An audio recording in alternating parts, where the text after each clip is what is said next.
Hello everyone, welcome to Balwinder live YouTube channel. आज हम discuss करेंगे सी सेट 2024 का जो पेपर हुआ था उसके अंदर कंप्लीट मैथ के क्वेश्चन और उसका शॉर्टकट क्या हो सकता है और उस पेपर का लेवल क्या था वो सब हम डिस्कस करेंगे। अगर आप सी सेट के लिए तैयारी कर रहे हो तो कंप्लीट अर्थमेटिक जो है वो आप इस कोर्स से सीख सकते हैं, जो कि फ्री ऑफ कॉस्ट आपको इसी यूट्यूब चैनल के ऊपर अवेलेबल है। इसका नाम है फिरदौसी बैच। तो फिरदौसी बैच में आपको सारे चैप्टर अर्थमेटिक के प्रॉपरली मिल जाएंगे। इसको जाके आप चेकआउट कर सकते हैं। इसका लिंक आपको इस वीडियो के डिस्क्रिप्शन में मिल जाएगा। इसके अलावा सी सेट के अगर मैं प्रीवियस ईयर क्वेश्चंस की बात करूं तो आपको इस प्लेलिस्ट के अंदर आपको सी सेट के प्रीवियस ईयर क्वेश्चन मैथ के भी मिल जाएंगे और रीजनिंग के भी आपको अलग से मैंने यहाँ पे प्रोवाइड करवाए हुए हैं। ठीक है, तो आपको इसका लिंक जो है प्रॉपरली मिल जाएगा। और जो इस प्लेलिस्ट का फायदा होगा वो ये है कि लगभग आपको 20 साल के प्रीवियस ईयर क्वेश्चन आपको यहाँ पे अवेलेबल होंगे।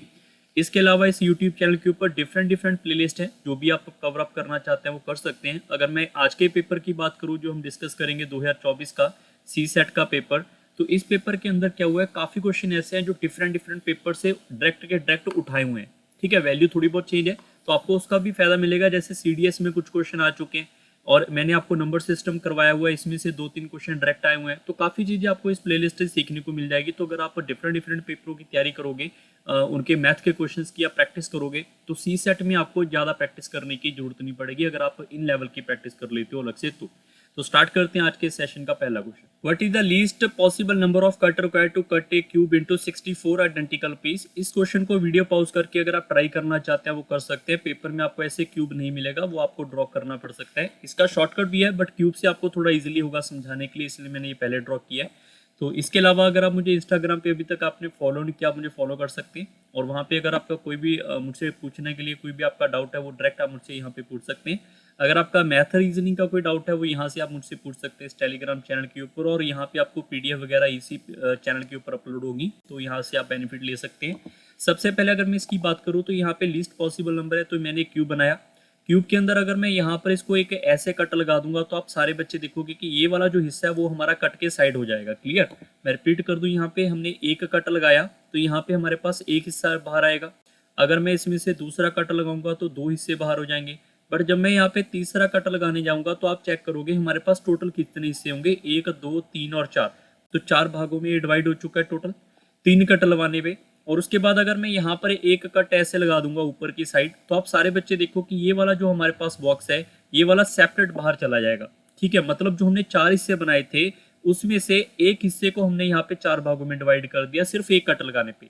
अगर मैं यहाँ पर एक कट और एक कट और लगाऊंगा यहाँ पे तो 1 2 3 4 जो हमारे 4 हिस्से हुए थे उसके फिर से 4 हिस्से हो जाएंगे। तो टोटल हमारे पास यहाँ पे 16 हिस्से हो जाएंगे अब तक। ठीक है, 16 पार्ट्स आ जाएंगे। उसके अलावा अगर मैं यहाँ पर ये वाला कट हमारे पास ऐसे भी तो जाएगा, ठीक है ना, ये वाला कट ऐसे भी तो जाएगा। उसके बाद अगर मैं यहाँ पर इस साइड से एक कट लगा दूंगा तो आप सारे बच्चे चेक करो ये वाले 4 के फिर से आगे हमारे पास टोटल यहाँ पे 4 हिस्से अलग से चले जाएंगे। ठीक है, तो अलग से इसके हमारे पास यहाँ पे क्या होंगे, 4 हिस्से डिवाइड होंगे। जैसे 1 2 3 4 ये हो गया, 5 6 7 8 9 10 11 12 13 14 15 और 16। तो मतलब ये वाला जो हमारे पास 4 आया था इसमें से 4 करते हुए 16 हिस्से मेरे पास यहाँ पे जाएंगे। तो इसमें से भी ऐसे ही होगा क्योंकि जब मैं यहाँ पे कट एक लगाऊंगा और यहाँ पे एक कट लगाऊंगा तो इसमें से भी हमारे पास यहाँ पे 16 और इसमें से भी 16। तो आपको समझाने के लिए मैंने ये सारा लिखा है। टोटल हमारे पास 64 हिस्से कुछ ऐसे बनेंगे। बट क्वेश्चन हमारे पास ये था कि कितने लीस्ट पॉसिबल कट लगाए जाए। तो आप सारे बच्चे काउंट कर लो। सबसे पहले कट हमारे पास थे यहाँ पर एक ऐसे, 2 और 3। उसके बाद था हमारे पास यहाँ पे 4, फिर 5 और फिर इधर से 6, फिर इधर थे हमारे पास 7 और हमारे पास 8 और यहाँ पे था 9। तो टोटल 9 कट होंगे। ये आपका सही उत्तर है। क्वेश्चन नंबर सेकंड के ऊपर चलते हैं। In this expression 5 4 3 2 1 is chosen from plus minus multiply each at the most 2 times what is the least non-negative value of this expression। तो नॉन नेगेटिव वैल्यू कौन सी हो सकती है वो आपने यहाँ पे बताना और स्मॉलेस्ट बताना है। ठीक है, तो सबसे पहले हम लिखेंगे 5 4 3 2 एंड 1। सबसे पहले हमें ये देखना होगा कि हमारे पास यहाँ पे जो भी वैल्यू हम यहाँ पे सिंबल में से उठा सकते हैं वो 2 बार, ज़्यादा से ज़्यादा। मिनिमम तो जितनी बार आप उठाना चाहो कर सकते हैं, बट ज़्यादा से ज़्यादा हम 2 बार उठा सकते हैं। तो आप इसमें से कोई भी एक्सप्रेशन यहाँ पे लगा सकते हैं। अगर मुझे मिनिमम वैल्यू चाहिए तो 5 एंड 4 एक बड़ी वैल्यू है अकॉर्डिंग टू 3 to 1, तो मुझे इन दोनों का डिफरेंस ही चाहिए होगा ताकि मैं छोटे लेवल में रहूँ। और 3 भी एक बड़ा नंबर है तो मुझे इनका भी आगे डिफरेंस ले लेना चाहिए। ठीक है, ताकि इनको अगर मैं माइनस करूंगा 1 आएगा, इसको माइनस करेंगे तो यहाँ पर ये -2 हो जाएगा। बात समझ आई? मैंने सिर्फ इसको ही सॉल्व कर लिया इधर से, तो ये -2 आ रहा है। बट हालांकि आपको पेपर में ऐसे सॉल्व नहीं करना, क्योंकि आपके पास यहाँ पे मल्टीप्लाई भी है। अगर आपने यहाँ पे मल्टीप्लाई करने का सोचा तो यहाँ पर पहले बॉड मास लगेगा, पहले ये मल्टीप्लाई होगा। ठीक है, उस बात का भी आपको ध्यान रखना पड़ेगा। बट यहाँ पे अगर मुझे सॉल्व करने के बाद -2 आ रहा है, तो मुझे सिर्फ ये ध्यान रखना है कि इसको सॉल्व करने के बाद +2 अगर बन गया तो नॉन नेगेटिव वैल्यू 0 आ सकती है। ये हमारा तभी पॉसिबल है, ये हमारा यहाँ पे तभी पॉसिबल होगा अगर मैं यहाँ पर इन दोनों के बीच में अगर यहाँ पे प्लस का सिंबल और इसके बीच में मल्टीप्लाई का सिंबल रखूँ। ठीक है, तो यहाँ पर अगर मल्टीप्लाई करेंगे और ये प्लस करेंगे तो यहाँ पे +2 होगा, तो नॉन नेगेटिव वैल्यू इसकी यहाँ पे स्मॉलेस्ट 0 रही होगी। इसमें कोई शॉर्टकट वगैरह आपको अलग से नहीं सोचना, ना ही इसका कोई फॉर्मूला है, क्योंकि पेपर के अंदर ये वैल्यू चेंज होगी और ये भी एक्सप्रेशन चेंज होंगे, तो उसमें आपको एट ए टाइम ही सोचना पड़ेगा। क्वेश्चन नंबर 3 के ऊपर चलते हैं। 3 नंबर क्वेश्चन भी काफी अच्छा क्वेश्चन है। चेन रूल से आप इजिली इस क्वेश्चन को सॉल्व कर सकते हैं। पहले चेन रूल होता क्या वो पता होना चाहिए। जिस बच्चों को इसका बेसिक ही नहीं आता, आप यूट्यूब पे सर्च करेंगे चेन रूल फिरदौसी बैच, आपको सारे के सारे इसके कंसेप्ट समझ आ जाएंगे। 1 घंटे की क्लास होगी वो। अब इसके लिए बेसिक आपको पता होना चाहिए कि मेरे पास M1 होता है, T1 होता है और W1 होता है। That must be equal to M2, T2 एंड W2। M मेरे पास होगा यहाँ पे नंबर ऑफ पर्सन, T मेरे पास होगा यहाँ पे टाइम, और W क्या होगा मेरे पास यहाँ पे वर्क। ठीक है, तो उसने बोला हुआ है कि मेरे पास वही नंबर ऑफ पर्सन है, हम उसको मान लेते हैं मेरे पास ये X रहा होगा। ठीक है, तो मैंने यहाँ पे नंबर ऑफ पर्सन X मान लिया। उसको यहाँ पे किसी काम को खत्म करना है 6K के अंदर, तो number of person multiply by 6K, जो भी उसने काम करना था वो यहाँ पे कर दिया होगा। ठीक है, अब उसने लिखा हुआ है यहाँ पे by what percent should the number of person increased लिखा हुआ है। तो मेरे पास जो भी नंबर ऑफ पर्सन थे उसमें से कुछ यहाँ पे हमने नंबर ऑफ पर्सन को ऐड कर दिया। मैं परसेंटेज नहीं कह रहा, मैंने नंबर ऑफ पर्सन को ऐड कर दिया। ठीक है, सपोज मेरे पास नंबर ऑफ पर्सन X थी, तो अब में कुछ वैल्यू मैंने नंबर ऑफ पर्सन की ऐड कर दी। मुझे नहीं पता ये कितनी है, ये नंबर ऑफ पर्सन आ चुके हैं M2, multiply by the time कितना दे रखा है यहाँ पे 5K, और डिवाइड बाय W, और K मेरे पास क्या है, कोई नेचुरल नंबर रहा होगा। बट आप देखो यहाँ पे K तो डायरेक्ट ही कट गया मल्टीप्लाई में, W भी कट गया, तो हमारे पास यहाँ पे बचा क्या, 6x is equal to 5x plus 5 of n। आप इसको सिंप्लीफाई करोगे तो x की वैल्यू यहाँ पे 5n आ रही है। अगर आप x की वैल्यू जो नंबर ऑफ पर्सन थे उसको आप यहाँ पे 5n मानोगे, यहाँ पे आप चेक करोगे तो ये 5n है और इसके अंदर एक नंबर n ऐड हो रहा है, तो न्यू नंबर कितने हो जाएंगे मेरे पास यहाँ पे 6m। तो आप सारे बच्चे चेक करो, पहले मेरे पास नंबर ऑफ पर्सन इतने थे, अब इतने हो चुके हैं, तो कितने परसेंट यहाँ पे वैल्यू ऑफ ए नंबर बढ़ चुकी है। दैट इज इक्वल टू हमारे पास यहाँ पर एक n इंक्रीज हो चुका है। कहाँ से, जो पहले वाली वैल्यू थी वहां से, और मल्टीप्लाई बाय अगर मैं यहाँ पे 100 करूंगा तो परसेंटेज आएगा, दैट इज कॉल्ड 20%। ये इस क्वेश्चन का सही उत्तर है। ये मैंने बिल्कुल बेसिक से बताने की आपको कोशिश की है। अदरवाइज जिन बच्चों को यहाँ पर इसका बेसिक आता है वो यहाँ से कर सकते हैं। जिन बच्चों को थोड़ा अच्छे लेवल के इसके शॉर्टकट भी आते हैं, आपको ये पता होगा कि अगर यहाँ पे टाइम की बात करेंगे तो टाइम कितना होगा मेरे पास, यहाँ पे टाइम की रेशो आएगी यहाँ पे 6:5, क्योंकि K से K कट जाएगा। और अगर मैं यहाँ पे नंबर ऑफ पर्सन की बात करूंगा तो वो इसका रिवर्स हो जाएगी 5:6। तो यहाँ पे नंबर ऑफ पर्सन कितने इंक्रीज हुए, 1 किसके ऊपर, 5 के ऊपर। सो मल्टीप्लाई बाय 100 करेंगे तो परसेंटेज आएगा 20%। ये आपका डायरेक्ट आंसर आएगा। क्वेश्चन नंबर चलते हैं 4 के ऊपर। XYZ can complete a piece of work 6, 8 and 8 hours respectively. However, one person at a time can work in each hour, and nobody work four can 2 consecutive hour. Okay, all the engage to finish the work. What is the minimum amount of time that they will take to finish the work? तो सबसे पहली बात तो यहाँ पे minimum लिखा है, तो इसी हिसाब से चलना पड़ेगा। दूसरा आपको ये भी पता होना चाहिए कि X, Y और Z है, तो इसको यहाँ पे 6 घंटे लगे, इसको 8 घंटे और इसको भी 8 घंटे लगते हैं काम खत्म करने के लिए। इन तीनों का एलसीएम कितना आएगा मेरे पास यहाँ पे 24। 24 को 6 से डिवाइड करोगे 4 एफिशिएंसी, इसकी 3 एफिशिएंसी और इसकी भी 3 एफिशिएंसी। अब सबसे पहले ये यहाँ पे ध्यान रखना, एक कंडीशन दे रखी है, only 1 person can at a time can work, एक ही बंदा 1 घंटे में काम करेगा। Nobody work for can 2 consecutive hour, मतलब यहाँ पे लगातार जो है, लगातार एक ही बंदा काम नहीं कर सकता। मान लो पहले 1 घंटे में एक्स किया तो दोबारा एक्स नहीं करेगा, फिर वाई या जेड को करना पड़ेगा। ठीक है, अब आपको ये देखना है कि सबसे पहले अगर मैंने एक्स से काम करवाया तो एक्स को यहाँ पे काम करने के लिए टोटल यहाँ पे 4 की एफिशिएंसी से काम करेगा पहले घंटे में। दूसरा जो होगा वो वाई से करवा लो, 3 हो जाएगा काम, तो यहाँ पे टोटल 2 घंटों का काम हो चुका है। ठीक है, फिर से मैं यहाँ पर x से काम करवा लेता हूँ और फिर मैं यहाँ पे y से करवाऊँ, z से करवाऊँ, मेरी मर्जी है क्योंकि दोनों की एफिशिएंसी सेम है। तो अगले 2 घंटे में फिर से 7 काम हो जाएगा, उसके अगले 2 घंटे में 4 और 3 फिर से आपके पास 7 काम हो जाएगा। टोटल कितना हो गया यहाँ पर 21 काम तो हो ही गया। अगर मैं आपसे पूछूं टोटल काम है कितना, 24 है और 21 काम आपके पास हो चुका है आउट ऑफ ए 24। तो काम कितना बच गया, काम मेरे पास यहाँ पे 3 यूनिट का बच गया। और ये 3 यूनिट का काम कौन करेगा, अब मेरी मर्जी है मैं यहाँ पे इन दोनों में से 3 में से करवाऊँ या 4 में से करवाऊँ, बट मुझे मिनिमम लेकर आना है तो मुझे ज़्यादा एफिशिएंसी वाले से काम करवाना पड़ेगा। अब आप सब बच्चों को इतना पता होना चाहिए कि 1 घंटे के अंदर अंदर पूरा का पूरा 4 यूनिट का काम जो है वो यहाँ पे एक्स कर देता है। ठीक है, मुझे यहाँ पे ये पता है कि 4 यूनिट का काम जो है वो 1 घंटे के अंदर एक्स कर देगा, इसी को उल्टा करके लिखा है। तो 3 यूनिट जो काम बचा हुआ है उसको करने के लिए इसको 3/4 घंटे लगेंगे, दैट इज कॉल्ड 45 मिनट। सो यहाँ पे आप चेक करो 2 और 2 करते हुए कितना हो गया, टोटल 6 घंटे तो ये हो गया, प्लस 3/4 घंटे ये रहे। 3/4 घंटे को लिखेंगे अब सीधा हम 45 मिनट मल्टीप्लाई बाय 60 करने के बाद, तो ये आपके इस क्वेश्चन का सही उत्तर है। क्वेश्चन नंबर चलते हैं 5 के ऊपर। How many consecutive zeros are there at the end of the integer obtained in the product of these? अभी तक जो हमने क्वेश्चन किया सारे के सारे आपको फिरदौसी बैच में करवाए गए हैं, सिवाय वो रीजनिंग वाले क्वेश्चन के, उसको रीजनिंग क्लास में आपको बताया गया था। अदरवाइज अगर ये ऐसे क्वेश्चन की बात करें, ये मैंने आपको नंबर सिस्टम में कंप्लीट करवाया हुआ है, नंबर ऑफ यूनिट, ठीक है, नंबर ऑफ जीरोस।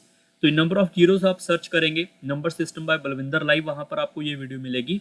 इसका सीधा सीधा सा फंडा ये रहता है कि आपको यहाँ पे 2 और 5 को चेक करना है, और जब ये मल्टीप्लाई का कंसेप्ट होगा आपको पता है कि 2 तो यहाँ से भी आएगा, 4 है, 4 को हम 2 की पावर 8 भी तो कर सकते हैं, यहाँ पे भी 2 बहुत आएगा, तो 6 में भी आएगा, 8 में भी आएगा, 10 में 2 तो बहुत बार आने वाला है। हमें किसको काउंट करना पड़ेगा, 5, क्योंकि 2 और 5 में से जो भी यहाँ पे मिनिमम आएगा वही हमारा आंसर होगा। ठीक है, सीधा सीधा सा कंसेप्ट रहता है। तो आपको ये देखना है कि हमारे पास यहाँ पे कब यहाँ पे जो है हमारे पास 5 आने के चांसेस रहने वाले हैं। आपको पता है 1 है, 2 है, 3 है, आगे 4, फिर आ गया 5, 5 की पावर 10 आएगा, पावर जो है इसकी डबल हो रही है। फिर आगे जाके आएगा 10, 10 की पावर 20 होगा, फिर आएगा 15, 15 की पावर 30, फिर आएगा 20, 20 की पावर हो जाएगा यहाँ पे 40, फिर आएगा 25, 25 की पावर आएगा 50। इसमें तो 5 आपके डायरेक्ट दिख रहे हैं कि 5 की पावर 10 है, तो इसमें 5 जो है वो टोटल 10 बार आएगा। इसमें आप देखोगे यहाँ पे 2 भी है, 5 भी है, हम इसको 5 को काउंट कर रहे हैं क्योंकि 5 इसमें मिनिमम आएगा, 2 तो बहुत बार आने वाला है। ठीक है, तो यहाँ पे 5 की पावर कितना आएगा, 20, ये भी हमारे पास आ जाएगा। फिर यहाँ पे आप चेक करोगे, यहाँ पे भी 5 की पावर 30 दिख रहा है, क्योंकि 3 हमें चाहिए नहीं, 2 तो बहुत बार आ रहा है, इसको इग्नोर करेंगे। यहाँ पे 5 की पावर कितना आएगा, 40 आएगा। यहाँ पे चेक करूंगे तो ये 5 की पावर 2 की पावर 50 है, इनको मल्टीप्लाई करेंगे तो यहाँ पर 5 की पावर 100 आएगा, तो यहाँ पे 5 हमारे पास 100 आएगा। क्लियर? जिसको नहीं क्लियर हुआ ये मैंने कैसे लिखा है, सीधा सा कंसेप्ट है कि 5 की पावर 10 है, मल्टीप्लाई बाय 5 की पावर यहाँ पे 20 होगा, तो क्या मैं इसको 5 की पावर 10 प्लस 20 लिख सकता हूँ? बिल्कुल वही मैंने यहाँ पे देखा कि सारे के सारे मल्टीप्लाई में थे, तो यहाँ पर ये 5 की पावर में इसको डायरेक्ट लिख रहा हूँ। ठीक है, अब हम सीधा ऐड करेंगे तो 5 की पावर 200 आएगा इनको ऐड करने पे, और मल्टीप्लाई बाय जो 2 आएगा वो 2 हमारे पास यहाँ पे 200 से ज़्यादा ही होने वाला है। तो हमें इन दोनों में से क्या चेक करना है कि मिनिमम चेक करना है, तो मिनिमम कौन होगा यहाँ पे 200, ये इस क्वेश्चन का सही उत्तर है। बाकी इसका बेसिक क्या है उसके लिए आपको एक बार नंबर ऑफ जीरोस जाके चेक करना है बलविंदर लाइव यूट्यूब चैनल से। ठीक है, क्वेश्चन नंबर चलते हैं 6 के ऊपर। On January 1st 2023 a person saved ₹1, on January 2nd he saved ₹2 more। Okay, सो ऐसे वो चलता जा रहा है। मान लो 1 जनवरी को उसने 1 रुपया बचाया, तो उसको फिर 2 जनवरी को उसने 3 रुपये बचाए, फिर उसने यहाँ पे 5 रुपये बचाए, क्योंकि आगे वो 2-2 रुपये ज़्यादा यहाँ पे सेविंग करता जा रहा है। ठीक है, 7 होगा, 9 होगा, अप टू सो ऑन। उसने ये पूछा कि कब तक वो यहाँ पर किस डेट तक उसकी जो टोटल सेविंग है वो यहाँ पे एक परफेक्ट स्क्वायर भी हो जाए और परफेक्ट क्यूब भी हो जाए। तो ये हमारे पास सबसे, अगर मैं छोटी वैल्यू की बात करूंगा, सबसे छोटी वैल्यू या तो मैं 1 ही बोल दूं, क्योंकि 1 एक ऐसी वैल्यू है जो कि परफेक्ट स्क्वायर भी है, क्यूब भी है। इसके बाद हमारे पास वैल्यू आती है सीधा 64। 64 ही एक ऐसा वर्ड है जो यहाँ पे हमारे पास किसी का स्क्वायर भी होगा और किसी का क्यूब भी आएगा। तो हमें यहाँ पे टोटल सेविंग चेक करनी है 64 कब आएगी। या तो आप इसमें एपी सीरीज लगा लो, या तो आप इसमें क्या कर सकते हो, इसमें डायरेक्ट आप एपी सीरीज लगा सकते हो, या फिर आप इसमें काउंट कर सकते हो, इनको ऐड कर सकते हो डायरेक्ट। ठीक है, जैसे 1 और 9 कितना हो गया, 10, तो ये हो गया। फिर आप इनको ऐड कर लोगे, 7, 5, 12, 10 और 12 22, 22 और 3 हमारे पास 25। 25 के अंदर अगर मैं 11 ऐड कर लूंगा यहाँ पे तो वो आएगा 36। 36 के अंदर अगर मैं यहाँ पे 13 ऐड कर लूँगा तो मेरे पास आ जाएगा यहाँ पे 36 था ना, 36 के अंदर अगर यहाँ पे 13 ऐड करेंगे ये आएगा 49। 49 के अंदर अगर मैं 15 ऐड करूँगा 64 आ रहा है, तो मतलब इतने ही टाइम सेविंग होगा। यहाँ पर 1 जनवरी था, ये 2 और 3 4 5 6 7 और 8 जनवरी को ये हमारे पास कंप्लीट हो जाएगा। तो इसका करेक्ट आंसर होगा option number B. Question number चलते हैं 7 के ऊपर। ये भी काफ़ी अच्छा क्वेश्चन है। ऐसे क्वेश्चन अगर मैं बात करूँ आपको सीडीएस में भी काफ़ी करवाए हुए हैं मैंने, तो हाँ इसीलिए मैं कह रहा हूँ कि जो भी स्टूडेंट सी सेट की तैयारी कर रहे हो, सीडीएस की तैयारी कर रहे हो, एक दूसरों के प्रीवियस ईयर क्वेश्चंस की आप प्रैक्टिस कर लिया करो, स्पेशली मैथ की, ताकि आपको थोड़ा बहुत बेनिफिट मिल पाए। ठीक है, ये काफ़ी आसान क्वेश्चन था। उसने पूछा कि ये डिविजिबल किस नंबर से होगा। काफ़ी बार आपने देखा है इसका आपको बेसिक आना चाहिए जी, शॉर्टकट आना चाहिए, बट सबसे आसान तरीका क्या होना चाहिए था। आपको पता है यहाँ पे 222 है, उसकी पावर यहाँ पे 333 है, और यहाँ पे 333 है, इसकी पावर 222 है। आप सभी बच्चे इतने तो मेरे ख्याल से समझदार होंगे कि आपको ये पता है कि इवन है, इवन की पावर चाहे मैं ऑड रखूं चाहे मैं इवन रखूं, इसका नंबर हमेशा इवन ही आएगा। ये आपको पता होना चाहिए। ये मेरे पास ऑड नंबर है, ऑड नंबर की पावर में इवन ऑड कुछ भी रखूं, इसका हमेशा रिलेशन ऑड ही आएगा। तो अगर इवन के अंदर ऑड को आप ऐड करोगे, क्या हमारे पास कभी भी इवन नंबर आ सकता है। जैसे आप 2 के अंदर 3 ऐड करोगे, क्या यहाँ पर 5 है, ये मेरे पास इवन नंबर है, बिल्कुल भी नहीं। इवन है, ऑड को ऐड करने के बाद हमेशा मेरे पास ऑड ही नंबर आएगा, ये आपको क्लियर होना चाहिए। तो क्या ये ऑड नंबर आपका 2 से डिविजिबल होगा, बिल्कुल भी नहीं होगा। तो यहाँ पर ये 2 से डिविजिबल, ये ऑप्शन एलिमिनेटेड, ये भी एलिमिनेटेड, ये भी एलिमिनेटेड, ये एक ही ऑप्शन बचा था आपका, ये इस क्वेश्चन का सही उत्तर है। ठीक है, इतना सा बेसिक अगर आप कर लेते तो मेरे ख्याल से इस क्वेश्चन का इजीली आप आंसर कर लेते। अदरवाइज आप इस क्वेश्चन को ऐसे भी कर सकते।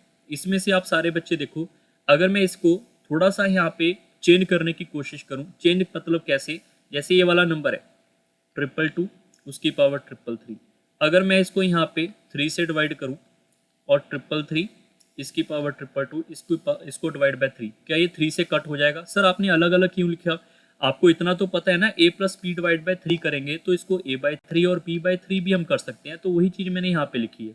तो आप चेक कर लो कि ये इससे कट जाएगा, ये इससे इजीली कट जाएगा। अब सारे बच्चे बोलेंगे सर पावर तो बहुत ज़्यादा है।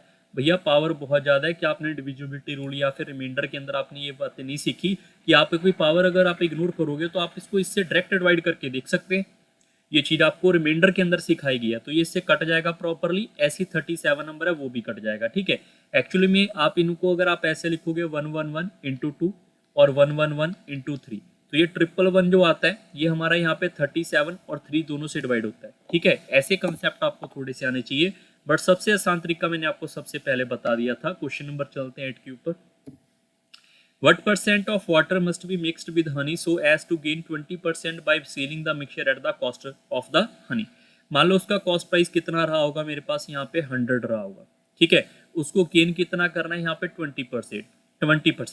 तो 20% मतलब यहाँ पे अगर 100 की वैल्यू होगी वो 120 की बेचेगा, तभी वो यहाँ पे 20% गेन करेगा।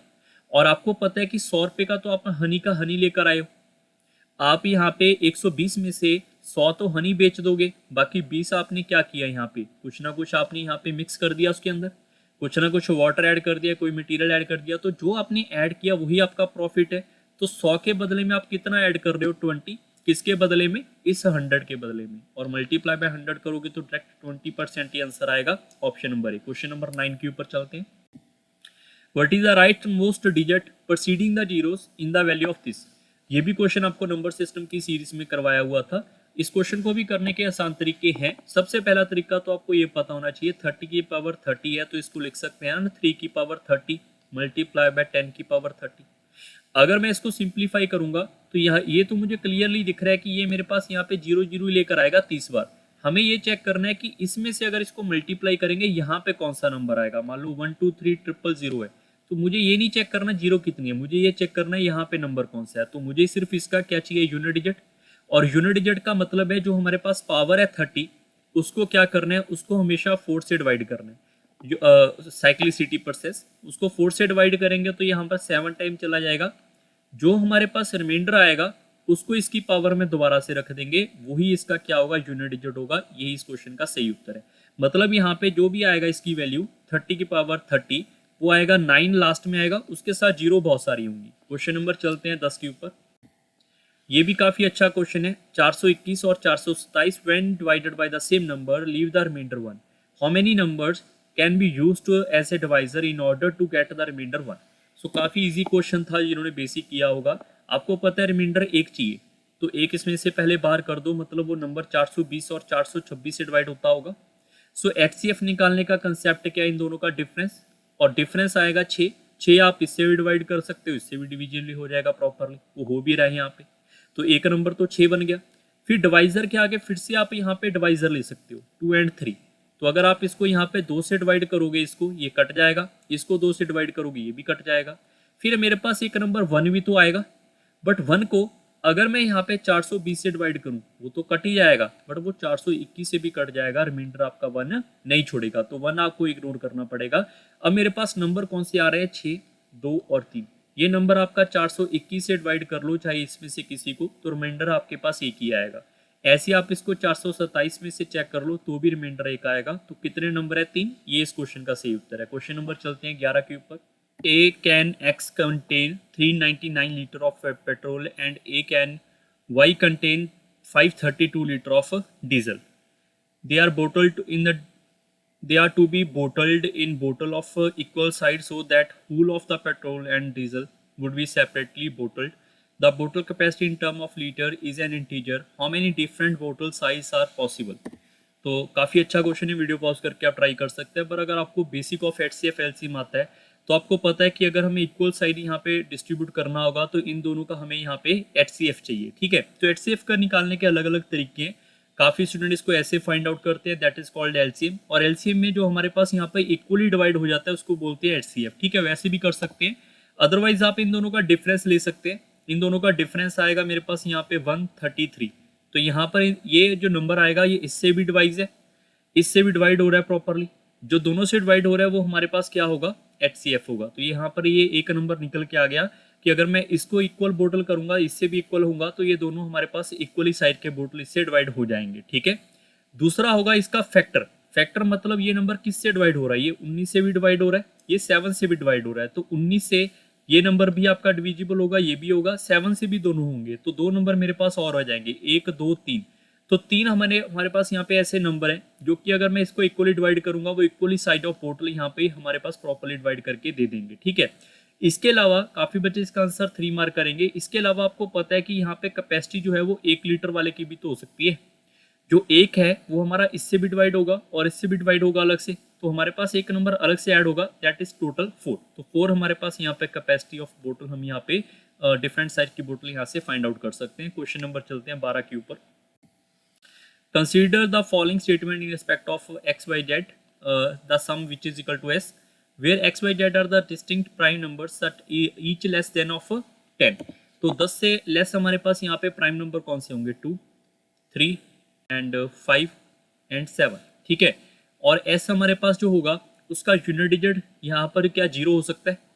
अगर मैं s की बात करूंगा, s हमारे पास इनमें से कोई भी अगर 3 नंबर है उनको मैं ऐड करके क्या मैं उसका 10 जो है वो यहाँ पे यूनिट डिजिट डील लेकर आ सकता हूँ। तो सिंपल है कि आप इसके अंदर 2 ऐड करेंगे, 3 ऐड करेंगे, 5, तो इसका यूनिट डिजिट 10 हो सकता है। कैन भी लिखा हुआ है तो हाँ बिल्कुल हो तो सकता है, पहला तो ट्रू हो गया यहाँ पे।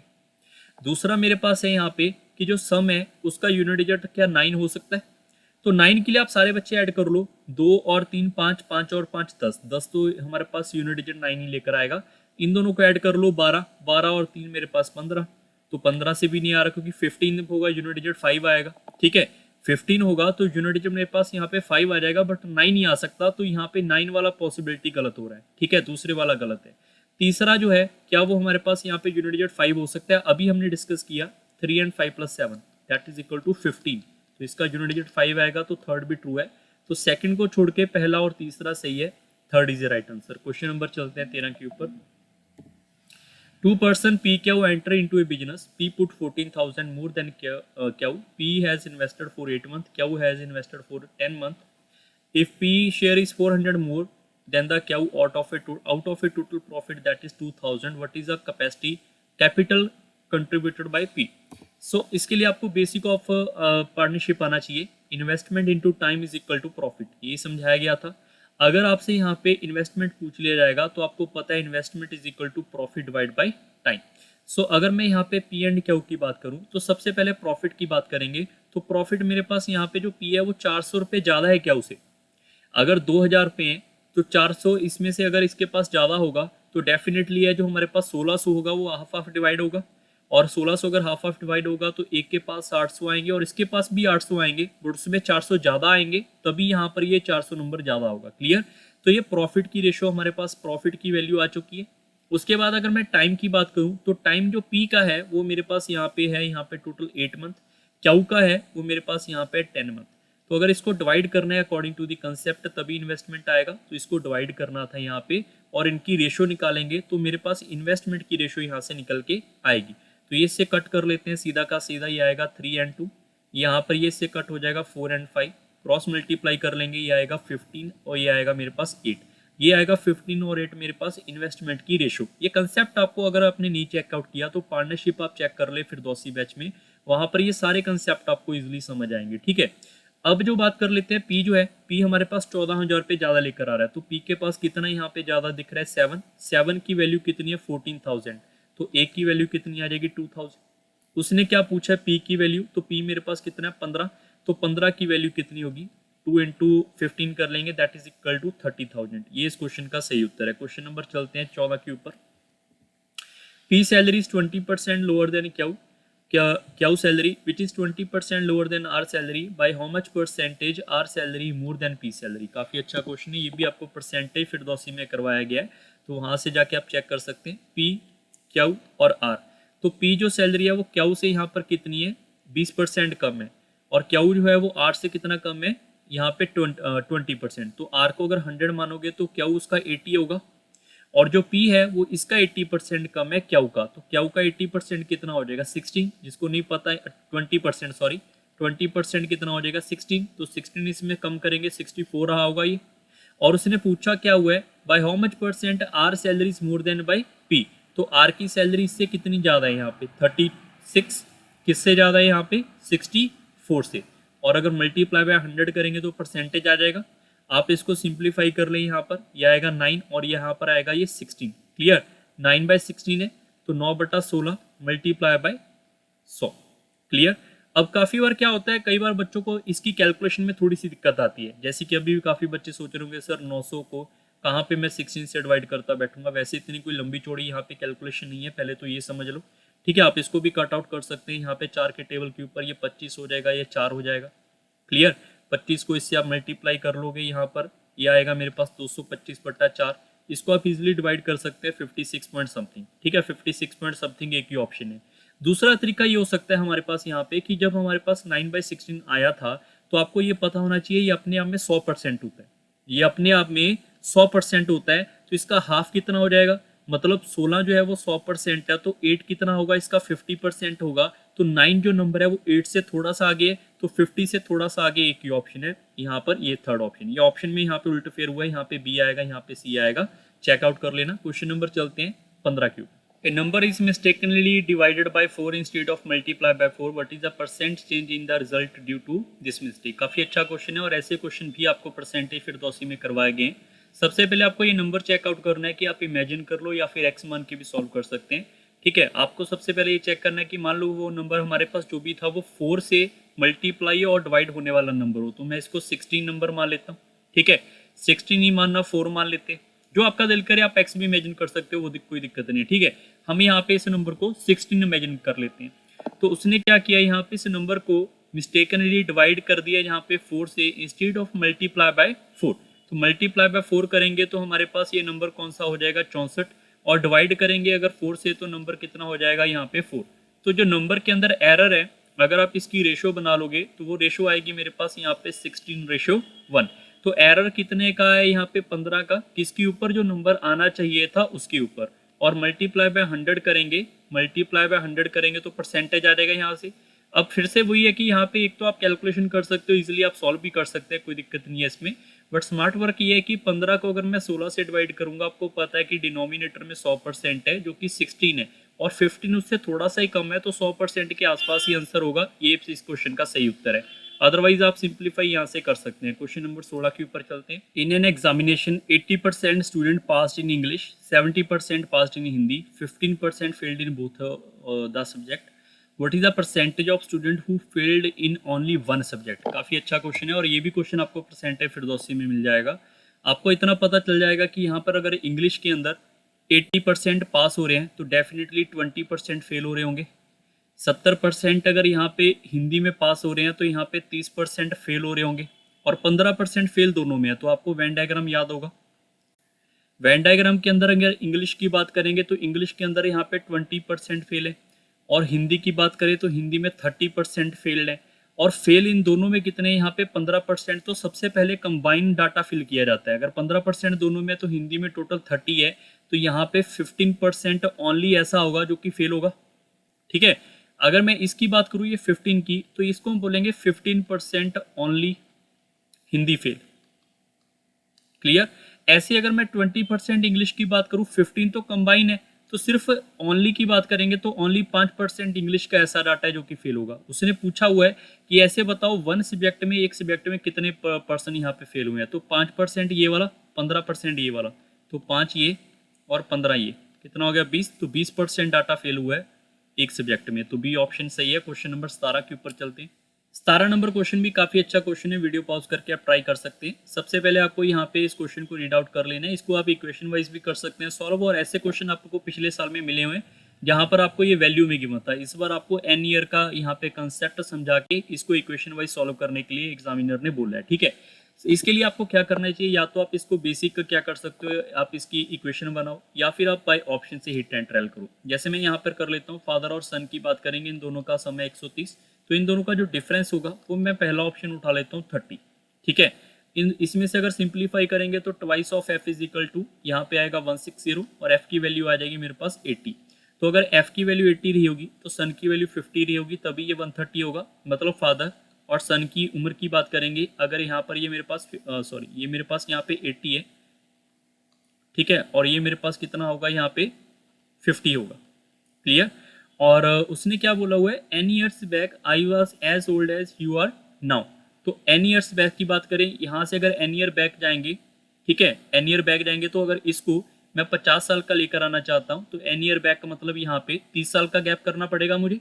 अगर इसको 30 साल का मैं पीछे लेकर जाऊंगा तो डेफिनेटली 30 साल का ये भी पीछे जाएगा और ये मेरे पास कितने का हो जाएगा, 50 का हो जाएगा। तो यहाँ से मैंने एन की वैल्यू निकाली है 30, मतलब एन ईयर्स बैक में अभी जितने के तुम हो मैं उतने का हो जाऊंगा, तो मतलब 30 साल पहले की बात हो रही है, तो N must be equal to 30।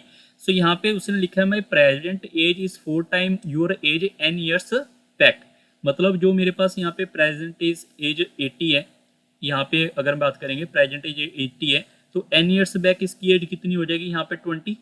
तो इससे कितना हो रहा है, 4 टाइम हो रहा है, तो बिल्कुल सही है, सेटिस्फाई हो रहा है। तो मतलब पहले ही ऑप्शन हमने सही पिक किया है। क्वेश्चन नंबर 18 के ऊपर चलते हैं। 18 नंबर क्वेश्चन भी काफी आसान क्वेश्चन है, बस आपको बेसिक कन्वर्जन आनी चाहिए। जैसे 1000 लीटर जो है 1 मीटर क्यूब के बराबर होता है, 1 मेट्रिक टन जो है वो 1000 kg के बराबर है, और 1 हेक्टेयर 10,000 मीटर स्क्वायर के बराबर ही होता है। ये बिल्कुल सही लिखा हुआ है, तो तीनों ही सही है, D is right. Question number 19 के ऊपर चलते हैं। 19 नंबर क्वेश्चन भी काफी अच्छा क्वेश्चन है, वीडियो पॉज करके आप ट्राई कर सकते हैं। सबसे पहले यहाँ पे 2 डिजिट नंबर के बारे में बात हो रही है, तो 2 डिजिट नंबर को हम लिखते हैं कैसे हैं उसको थोड़ा लिखना आना चाहिए। जैसे मैं यहाँ पे लिख के एग्जाम्पल देता हूँ, 2 and 3। 2 and 3 को हम लिखेंगे यहाँ पे 20 + 3। 20 को हम लिख सकते हैं 2 × 10 + 3। और अगर मैं यहाँ पे 2 को a मान लूँ और b को यहाँ पे 3 कर दूं, तो ये नंबर हम ऐसे लिख सकते हैं 10 of a + b। क्लियर, ये लिखने का एक प्रोसेस है। अब उसने लिखा है कि x मेरे पास 2 डिजिट नंबर है, तो हमारे पास जो x होगा वो मेरे पास यहाँ पे आ जाएगा 10 of a + b, और जो y हमारे पास है वो y हमारे पास है अनदर 2 डिजिट नंबर है, interchanging the digit of x। इसको इंटरचेंज करेंगे तो मतलब हो जाएगा 10 of b + a। अगर इन दोनों को मैं ऐड कर दूं, मतलब ये 10 of a + b + 10 of b + a, इन दोनों को ऐड कर दूंगा तो ग्रेटेस्ट ऑफ 2 डिजिट नंबर हमारे पास बनेगा, दैट इज इक्वल टू 99। तो बताओ x की वैल्यू क्या होगी, पॉसिबल वैल्यू क्या क्या हो सकती है। तो दोनों को अगर ऐड करेंगे तो 11 कॉमन निकलेगा, यहाँ पे a + b आएगा विच इज इक्वल टू 99। तो a + b किसके बराबर आएगा, 9। तो इन दोनों का जो समय वो 9 आना चाहिए, वो तभी पॉसिबल अगर ये 1 होगा और ये हमारे पास यहाँ पे 8 होगा, ये 2 होगा, ये 7 होगा, और ये 3 होगा, तो यहाँ पर हमारे पास ये 6 होगा, और ये अगर 4 होगा तो ये 5 होगा। तो इन्हीं को रिवर्स भी तो कर सकते हैं हम। यहाँ पे मान लो a को अगर मैं यहाँ पे 5 कर दूं और b को 4, ये 6 और 3, 7 and 2, 8 और 1, तो टोटल पॉसिबल वैल्यू कितनी आएगी, 8। ये इस क्वेश्चन का सही उत्तर है। काउंट कर सकते हैं 1 2 3 4 5 6 7 8, तो ये इस क्वेश्चन का सही उत्तर है। क्वेश्चन नंबर चलते हैं 20 के ऊपर। 20 नंबर क्वेश्चन भी काफी आसान क्वेश्चन है। वेट ऑफ बॉयज और 6 boys is equal to 7 girls is equal to 3 man is equal to 4 women. Average weight of the women आपके पास गिवन है, बॉयज का पूछा गया, तो आप इसको सिंप्लीफाई कर सकते थे इजिली। आपको ये पता होना चाहिए एवरेज क्या होता है, सम डिवाइड बाय नंबर। तो सम किसके बराबर आएगा, एवरेज मल्टीप्लाई बाय नंबर। ठीक है, तो अगर मैं यहाँ पे आपसे पूछूं वुमेन के बारे में, वुमेन का एवरेज आपके पास 63 है, जो कि यहाँ पे लिखेंगे 63। तो नंबर ऑफ वुमेन है कितनी, 4, तो 4 से मल्टीप्लाई करेंगे तो इनका सम आएगा। और ये आपके पास जो भी होगा वो इक्वेट किससे करेगा, वो किससे कंपेयर करने के लिए बोला गया, बॉयज से। तो बॉयज अगर मेरे पास यहाँ पे 6 है तो उसका एवरेज कितना होगा पता नहीं, एवरेज तो फाइंड करना है। तो इसी प्रोसेस को रिपीट कर देंगे। तो 6 आपके पास इससे कट जाएगा यहाँ पे 2, और ये 3 बार, 3 इससे कट जाएगा मेरे पास 21 टाइम। तो x की वैल्यू आएगी 42 kg। ये इस क्वेश्चन का सही उत्तर है। क्वेश्चन नंबर 21 के ऊपर चलते हैं। p q r s are the distinct positive integer, let p q be odd, r s are even, consider the following of the statement. काफी इजी क्वेश्चन, आप इसको अटेम्प्ट कर सकते हो अगर आपको बेसिक आता है। बेसिक कैसे, मान लो p और q आपके पास ऑड नंबर है, आप चेक कर लो p और q का यहाँ पे डिफरेंस तो नहीं है। डिफरेंस हो ना हो आप 0 मत लेकर आओ, आप बाकी कोई भी कंडीशन ले लो। जैसे p को मैं 3 मान लेता हूँ, q को मैं 1 रख लेता हूँ। ठीक है, r और s मेरे पास इवन है, तो r को हम 4 मान लेते हैं, s को 2। तो पहली कंडीशन को फॉलो करके देखते हैं। p माइनस आर, तो p मेरे पास कितना है 3, r मेरे पास कितना है यहाँ पे 4, इन दोनों का square multiply by Q S, Q 1 है और s मेरे पास 2 है। तो आप इसको चेक करोगे तो ये -1 का स्क्वायर 1 हो जाएगा, और ये 2 इंटू समथिंग 1 करेंगे, दैट इज इक्वल टू 2। तो ये मेरे पास यहाँ पे एक इवन नंबर निकल के आएगा। कंडीशन फिलफुल हो रही है प्रॉपरली, ये सही है। दूसरा आपके पास है क्यू माइनस एस, तो क्यू मेरे पास 1 है, एस मेरे पास 2 है। तो यहाँ पे 1 - 2 का स्क्वायर करेंगे तो फिर से आपके पास यहाँ पे -1 का स्क्वायर होगा, तो +1 हो जाएगा। और क्यू का स्क्वायर 1 का square multiply by S, S कितना है 2, तो इसको मल्टीप्लाई करेंगे फिर से आपके पास 2 ही बचेगा, दैट इज अगेन इवन, ये भी आपका ट्रू है। थर्ड आपके पास है क्यू प्लस आर, इसको यहाँ पे लिख लेते हैं। क्यू हमारे पास कितना है 1, आर कितना है मेरे पास 4, तो इसका स्क्वायर करेंगे p प्लस एस, तो p मेरे पास 3 है, s मेरे पास कितना है यहाँ पे 2। तो यहाँ पर आप चेक करोगे 5 का स्क्वायर इंटू 5 होगा, that is equal to odd. तो क्या ये ऑड आ रहा है, बिल्कुल आ रहा है, इसका मतलब तीनों ही सही है, डी से राइट। क्वेश्चन नंबर चलते हैं 22 के ऊपर।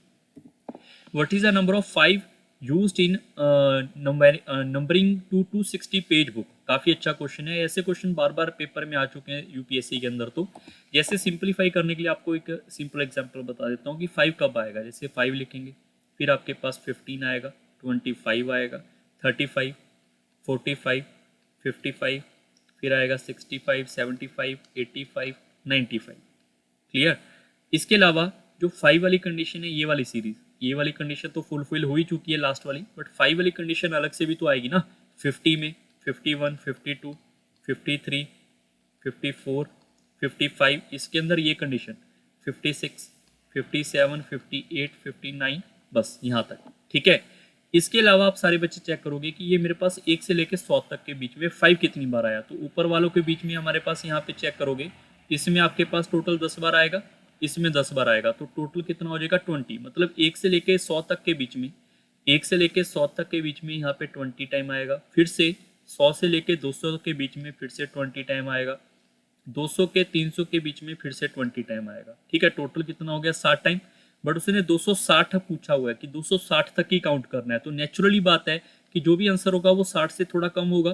तो आप यहाँ पे चेक करोगे थोड़ा सा कम में 3 ऑप्शन आ गए, तो इसका मतलब ये ऑप्शन तो एलिमिनेटेड है। ठीक है, अब 60 से कितना कम होगा, जैसे 260 है, 260 के आगे वाले 5 इग्नोर कर दो।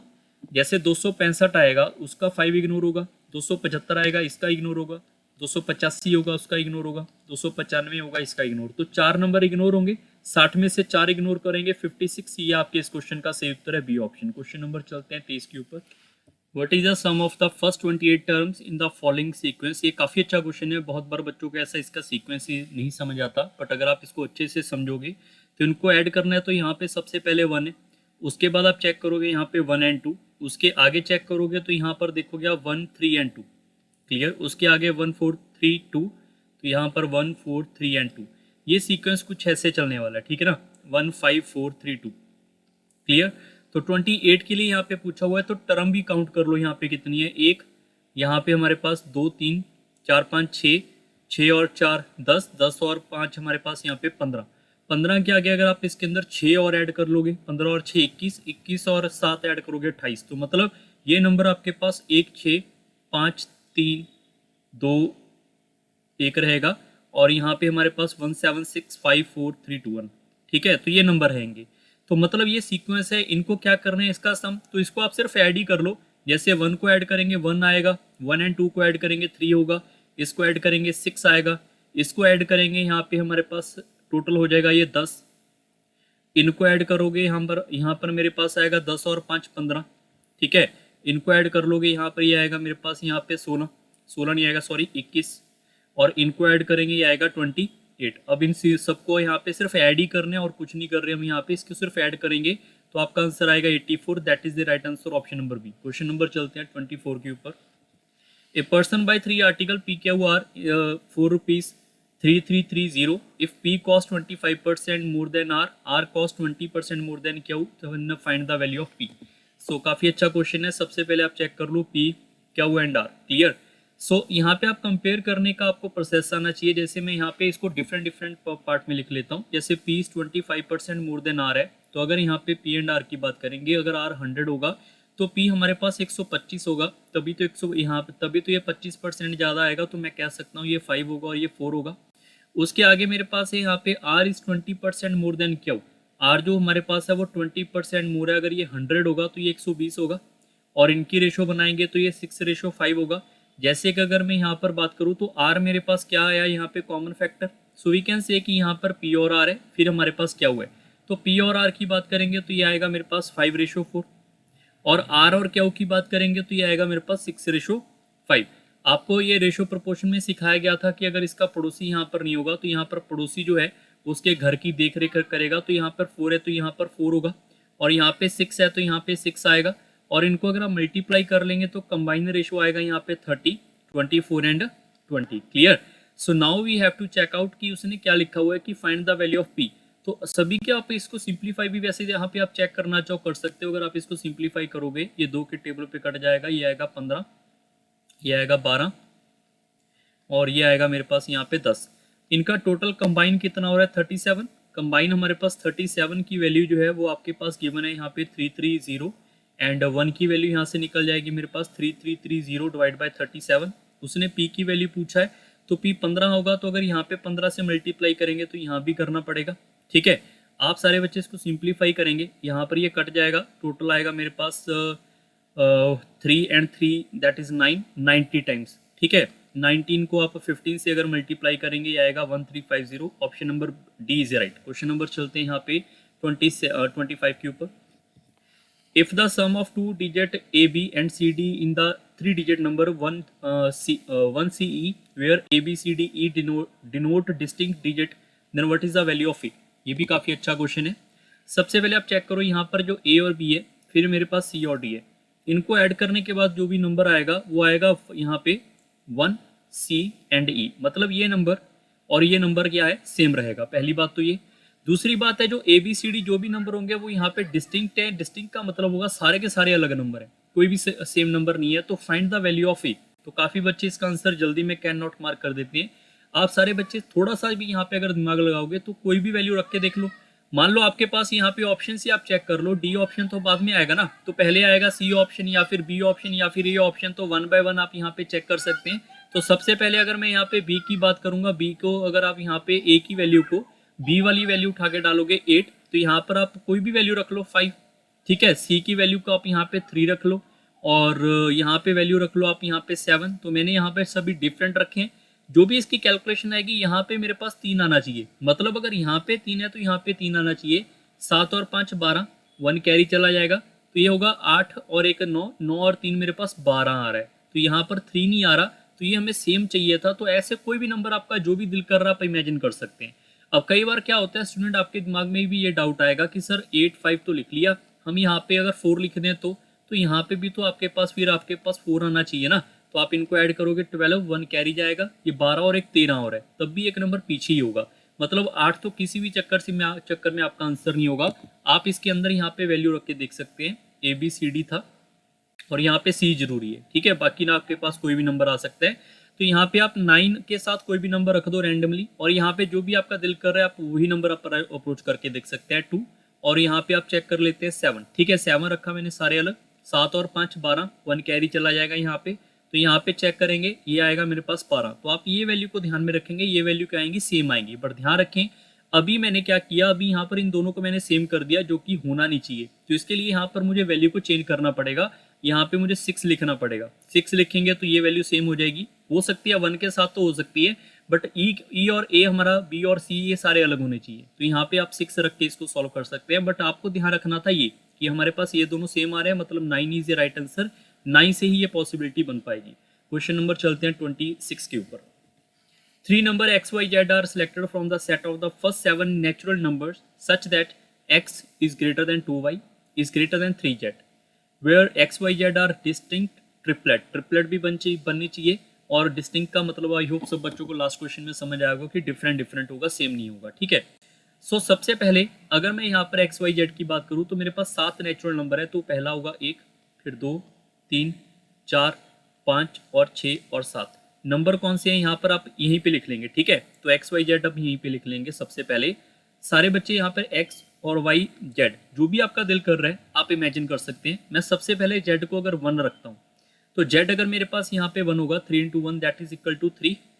तो वाई को मुझे क्या रखना पड़ेगा यहाँ पे कि ये मेरे पास यहाँ पे इससे ग्रेटर हो जाए। तो डेफिनेटली वाई को मुझे 2 रखना ही पड़ेगा, ताकि 2 से मल्टीप्लाई होगा तो ये मेरे पास 4 आएगा। Clear.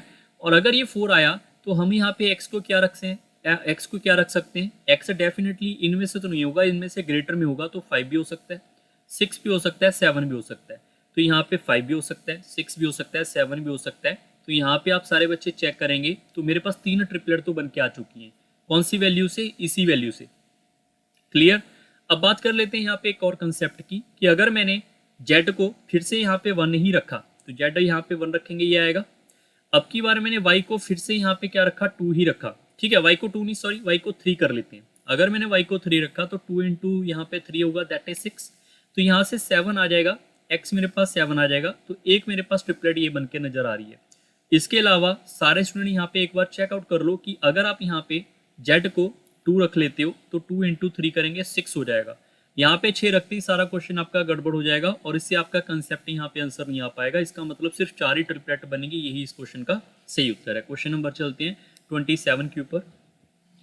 The total cost of 4 orange, इसको साथ ही साथ हम क्वेश्चन को लिख लेंगे ताकि हम यहाँ पे इसको रीड ना कर पाए। 4 ऑरेंज यहाँ पे, उसके बाद 6 मैंगोज, 8 एप्पल। इनकी जो भी कॉस्ट है वो इक्वल है। इक्वल किसकी है, 2 गुना ट्वाइस किसके, 1 ऑरेंज प्लस 2 मैंगो और 5 एप्पल, इनके बराबर है। तो आप इसको सिंप्लीफाई कर लेंगे। यहाँ पर आप चेक करो 2 ऑरेंज है, मल्टीप्लाई करेंगे इससे, हम माइनस कर लोगे, that is equal to 2 orange plus 6 mango है। यहाँ पे 2 × 2 4 मैंगो, इसमें से हम माइनस करोगे तो यहाँ पर आपके पास सिर्फ 2 ही मैंगो बचेगा। और 8 एप्पल है, आप इससे मल्टीप्लाई करोगे 10 एप्पल। 10 में से अगर आप 2 कम करोगे तो ये आएगा मेरे पास यहाँ पे 2 ऑफ एप्पल। सो मैं कह सकता हूँ ऑरेंज प्लस मैंगो 2 कॉमन निकल के कट जाएगा, वो 1 एप्पल के बराबर होगा। ठीक है, हमने इस कंडीशन से ये सॉल्व किया। तो अगर मैं यहाँ पे पहले ऑप्शन की बात करूँ, पहला ऑप्शन जो दे रखा है, क्या वो ये दे रखा है कि 3 orange plus 5 mango plus 9 of apple that is equal what, that is equal to 4 of orange 6 of mango plus 8 of apple. तो रीअरेंज कर लो, इसको आप इधर लाके माइनस करोगे तो 1 ऑरेंज बचेगा। 5 मैंगो है, 6 में से खत्म करेंगे तो 1 मैंगो बचेगा। 8 है, 8 इधर लेकर आप माइनस करोगे तो 1 एप्पल। तो ये हमारा यही तो रिजल्ट है, इसके बराबर आ तो गया। तो पहला तो ट्रू है। दूसरा आपके पास है total cost of 1 orange 1 mango is equal to the 1 apple, वही तो हमने रिजल्ट निकाला यहाँ से, ये भी आपका ट्रू है। तो दोनों ट्रू हो जाएंगे, C is a right answer. Question number चलते हैं 28 के ऊपर। ये भी काफ़ी इजी क्वेश्चन था, जिन्होंने सीडीएस की क्लासेस लगाई होंगी नंबर सिस्टम के अंदर। सो इस क्वेश्चन को करने का सबसे आसान तरीका क्या है, 32 है। 32 को आप लिख सकते हैं 2 की पावर 5 की पावर 5। ऐसा मैंने सिर्फ इसलिए लिखा तो कि यहाँ पे हमारे पास 2 की पावर जो है वो 25 मल्टीप्लाई बाय 2 की पावर 2 हम कर सकते हैं। और ये भी आपके पास 2 की पावर 25 है, ये भी वही है। तो क्या मैं 2 की पावर 25 कॉमन निकाल लूँ, 1 + 2 का स्क्वायर कितना होगा 4। तो ये मेरे पास आएगा 2 की पावर 25 मल्टीप्लाई बाय 5। तो ये किससे डिविजिबल होगा, इसमें 3 नहीं आएगा, 7 नहीं आएगा, 11 नहीं आएगा, पर इसमें से आप सब बच्चों को पता है कि 2 को 5 से मल्टीप्लाई करेंगे 10 तो आएगा। इसका मतलब C is a right answer. Question number चलते हैं यहाँ पे नेक्स्ट 29 नंबर क्वेश्चन भी काफी अच्छा क्वेश्चन है, वीडियो पॉज करके आप रीड आउट एंड ट्राई कर सकते हैं। सबसे पहले यहाँ पे ये देखें कि पी एंड क्यू का जो सम है वो मेरे पास के के बराबर है, और पी जो है वो लेसर देन है किससे, क्यू से, ठीक है।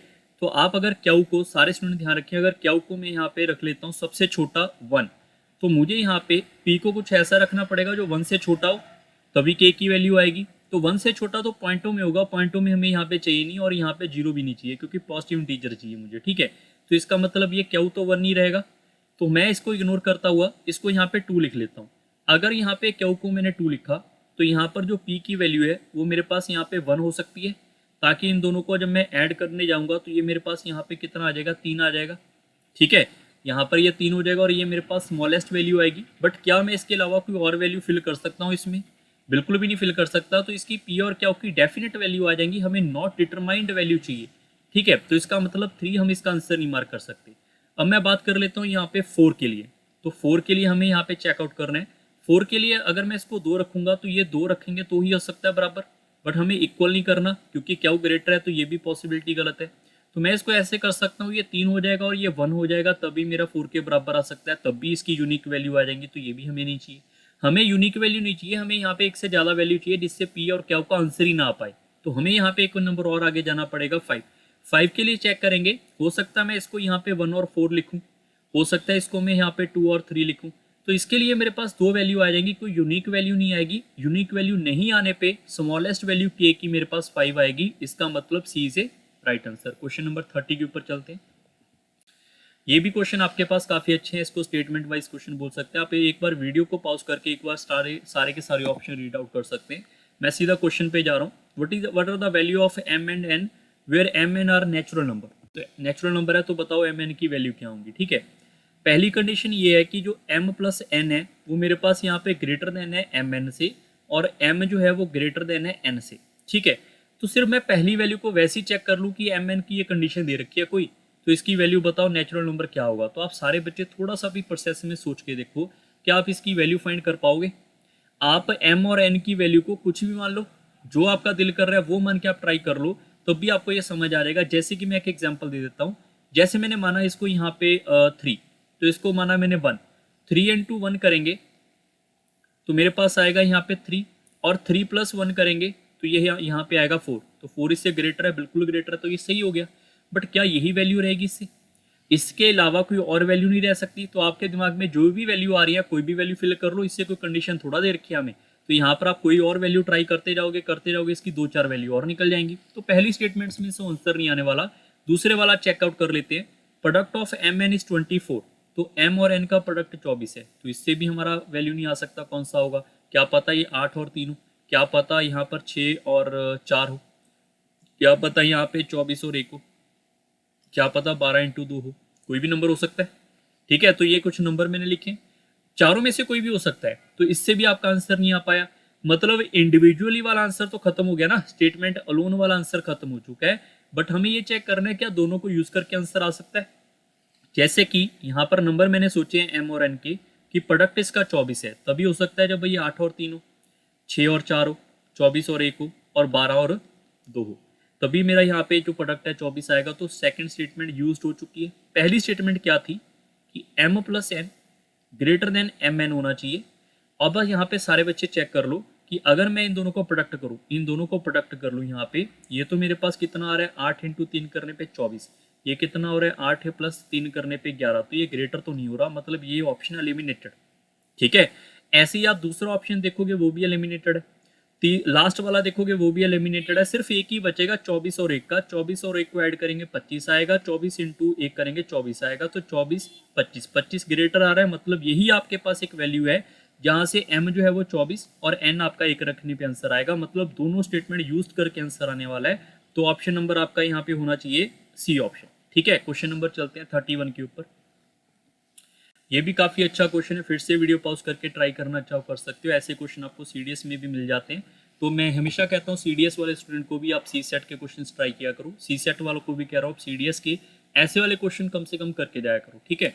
अगर मैं बात करूँ यहाँ पे एक्स वाई की, तो what are the unique value of X Y where X Y are the distinct natural number. ठीक है, सबसे पहले आप चेक करोगे कि डिस्टिंक्ट का मतलब है कि हमें इसकी correct natural value different different मिल जाए। अब एक्स वाई क्या ऑड नंबर है, तो भाई एक्स वाई तो ऑड नंबर भी हो सकता है, इवन भी हो सकता है, हमें क्या पता, हमें नंबर ही नहीं पता जब एक्स वाई का कोई सिस्टम नहीं से आएगा समझ। इन दोनों का प्रोडक्ट 12 है तो 12 से भी नहीं आएगा, 12 तो कितने नंबर आप प्रोडक्ट से बना सकते हैं, जैसे मैं यहाँ पे लिख के समझाता हूँ कि एक्स और वाई हमारे पास जो इनका प्रोडक्ट है वो 12 है। वो तभी आ सकता है जब ये 12 और 1 होगा, या फिर ये 6 और 2 होगा, या फिर 4 और 3 होगा, इन्हीं में से आ सकता है। ठीक है, ऐसे आप नंबर सोच सकते हैं इसमें। बट अगर मैं इसको डिवाइड करूंगा एक्स को डिवाइड बाय वाई से, तो आप सारे बच्चे देखो 12 को 1 से डिवाइड करेंगे तो भैया ऑड नंबर नहीं आया, इवन आ गया, तो ये हमारा पहला स्टेटमेंट को फॉलो नहीं कर रहा। दूसरा है हमारे पास यहाँ पे 6 डिवाइड बाय 2 करने पे ये नंबर आ रहा है मेरे पास ऑड। तीसरा है 4/3 करने पे ये तो फ्रैक्शन में रह गया, तो सिर्फ एक ही नंबर है 6 और 2 रखने पे जब मेरे पास ये यहाँ पर ऑड नंबर आने वाला है। क्लियर, तो इसका मतलब इसको और इसको दोनों को यूज करके आंसर आ रहा है 6 और 2, तो 6 और 2 इसका डिस्टिंक्ट नेचुरल नंबर है होंगे, इसका मतलब आंसर आएगा सी ऑप्शन। क्वेश्चन नंबर चलते हैं यहाँ पे 32 के ऊपर। ये भी सिमिलर टाइप का क्वेश्चन है। X what is the least value least amount received. ठीक है, who received the least amount. X received 4/5 of Y and Z together. मतलब अगर मैं यहाँ पे एक्स की बात करूंगा तो वो मेरे पास यहाँ पे वाई और जेड से 4/5 है, अगर ये 5 होगा तो यहाँ पर ये 4 रिसीव करेगा। ठीक है, और ऐसी वाई जो है हमारे पास, अगर मैं वाई के डाटे के बारे में बात करूंगा, वाई जो है वो एक्स प्लस जेड से कितना है 2/7 है, तो अगर यहाँ पर ये 7 होगा तो ये 2 होगा। ठीक है, तो क्या इनसे आप आंसर ले सकते हैं कि कौन सबसे छोटा यहाँ पे लीस्ट अमाउंट लेगा। इंडिविजुअली तो नहीं ले सकता, कंबाइन करके ले सकते हैं इसको चेकआउट। कंबाइन के अंदर आपको मैंने समझाया था ये वाला प्रोसेस, अगर आपको रेशियो प्रोपोर्शन के लास्ट वाले क्वेश्चन याद होंगे, फिरदौसी बैच में आपको इसी सिमिलर टाइप का क्वेश्चन करवाया गया था कि सबसे पहले एक्स वाई जेड का टोटल चेक किया जाता है। टोटल यहाँ पे 9 है, यहाँ पे भी 9 है, तो आपको रीचेक करने की जरूरत नहीं पड़ती। अगर 9 और 8 होता तो इसको आप बराबर करते, अभी यहाँ पे 9 बराबर ही है, तो आपको ज़्यादा पढ़ने की यहाँ पे जरूरत नहीं पड़ेगी, सीधा भी लिख सकते हैं एक्स वाई जेड टोटल कितना है 9, जिसमें एक्स कितना है 4 और वाई कितना है मेरे पास 2, तो जेड कितना रहा होगा यहाँ पे 6 और ये कितना 4 और 2 6 और 9 में से माइनस करेंगे 3, तो जेड 3 रहा होगा। सबसे लीस्ट किसके पास आएगा, वाई के पास, ये इस क्वेश्चन का सही उत्तर है। मतलब हम दोनों को यूज करके आंसर कर सकते हैं, third is the right answer. Question number 33 के ऊपर चलते हैं। If the average marks in a class is 60 then what is the number of the student in the class. तो नंबर ऑफ स्टूडेंट बताने क्लास के अंदर क्या होगा। ठीक है, सबसे पहले एवरेज क्या होता है, सम डिवाइड बाय नंबर है, तो अगर एवरेज मेरे पास यहाँ पे 60 है, सम डिवाइड बाय नंबर, तो नंबर क्या होंगे क्लास के, ये आपसे पूछा गया, इतना सा क्वेश्चन है। ठीक है, पहला है the highest marks in the class is 70 and the lowest is 50, तो एक सबसे ज़्यादा वाला 70 है, सबसे लोएस्ट वाला 50 है, इनके बीच में कहीं ना कहीं एवरेज होगी, जो कि हमारे पास बीच वाली एवरेज गिवन भी है 60 यहाँ पे, बट इससे हमारा आंसर नहीं आएगा क्योंकि नंबर फाइंड करने। Exclusion of highest and lowest marks from the class does not change the average. भाई अगर आप 60 और 50 को बाहर निकाल दोगे तो एवरेज में कोई फर्क नहीं पड़ रहा। वैसे ही अगर 60 और 70 को 70 और 50 को चेक करेंगे तो इनकी एवरेज है क्या, सम डिवाइड बाय नंबर, तो इनकी एवरेज भी तो 60 है। अगर 60 मेरे पास एवरेज है, हर एक बंदे के पास 60 रुपए हैं, 60 वाले को अगर मैं बाहर कर दूंगा तो एवरेज में कोई फर्क पड़ेगा ही नहीं। इससे भी मेरा नंबर का क्या रिलेशन है, कोई भी नहीं, तो हम ना तो पहली स्टेटमेंट से ना ही दूसरी स्टेटमेंट से आंसर कर पाएंगे, तो इसका आंसर आएगा option number D. Question number 34 के ऊपर चलते हैं। There are 3 distinct prime number whose sum is a prime number, what are those 3 numbers, तो कौन से नंबर होंगे ये फाइंड करने। और पहला कंडीशन है their sum is less than 23। So 23 से छोटे वाले प्राइम नंबर आप चेक कर लो, 2 3 5 7 11 13, फिर आएगा 17, फिर आएगा 19। ठीक है, 23 तो नहीं लिखेंगे, हमें उससे लेस देन में चाहिए। ठीक है, तो ये नंबर कौन कौन से होंगे ये आपसे पूछा गया। तो पहली कंडीशन में अगर आप इन नंबर में ऐड कर लो, कोई भी रैंडमली नंबर आप ऐड कर सकते हैं इनमें से, ताकि जो आपका सम है वो 23 से क्या हो, छोटा हो, और ऊपर से वो क्या बन जाए हमारे पास यहाँ पे प्राइम नंबर ही बन जाए। मतलब प्राइम नंबर बन जाएगा तो 19 ही आना चाहिए ना हमें, तो 19 वाला हम नहीं ले सकते यहाँ पे नंबर। और वैसे भी अगर एक मैंने इवन नंबर 2 उठा लिया तो आप इसमें से कोई भी यहाँ पे 2 ऑड नंबर ही उठाएंगे, क्योंकि सेम सेम तो लेने नहीं, अलग अलग रखने हैं, तभी तो वो डिस्टिंक्ट बनेंगे यहाँ पे। फिर से अगर मैं 2 नंबर उठा के इसमें 3 रख लूँ और एक यहाँ पे 5 रख लूँ, तो ये मेरे पास एक इवन नंबर ही बनेगा। इवन नंबर तो प्राइम नंबर नहीं होता सिवाय 2 के, तो इसका मतलब 2 को भी हम इस कंडीशन में नहीं रखेंगे, बाकी बच गया आपके पास ये नंबर।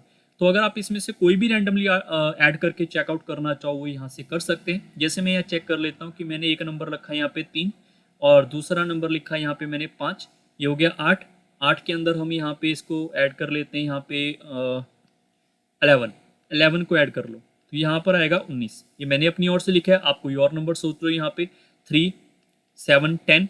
10 के अंदर आप इसमें 19 बनाना चाहो, 17 बनाना चाहो तो साथ साथ आप 2 बार ऐड नहीं कर सकते, तो ये कंडीशन आपकी सेटिस्फाई नहीं हो पाएगी सिवाय इसकी। आप इसको चेक करोगे 8 और 11 कितना हो जाएगा 19, यहाँ पर ये आपके पास प्राइम नंबर है, तो सिर्फ एक ही कंडीशन यहाँ पे फुलफिल होगी, इससे आपके पास नंबर भी आ जाएंगे। ठीक है, उसने बोला हुआ है one of the number is 5। अगर मैं सिर्फ सेकंड नंबर को ही यहाँ पे चेकआउट करूँ, सेकंड को चेक कर लूँ, तो मेरे पास एक ही नंबर प्राइम नंबर होना चाहिए। तो सम जितना मर्जी बना लो, फिर आप मान लो एक्स वाई जेड है, तो अगर मैंने एक को यहाँ पे 5 रख लिया तो दूसरा नंबर आप यहाँ पे रख सकते हैं 3। ये कितना हो गया, 5 और 3 8 हो गया। ठीक है, 8 को अगर मैं यहाँ पे 19 है, अगर मान लो मैं 8 को 30 बनाना चाहता हूँ तो इसमें से माइनस करके देख लेते हैं कितना नंबर आ जाएगा यहाँ पे, 17। ठीक है, 17 आएगा, कितना आएगा, एक सेकंड, यहाँ पर आ जाएगा मेरे पास टोटल 5, तो यहाँ पर आएगा 15।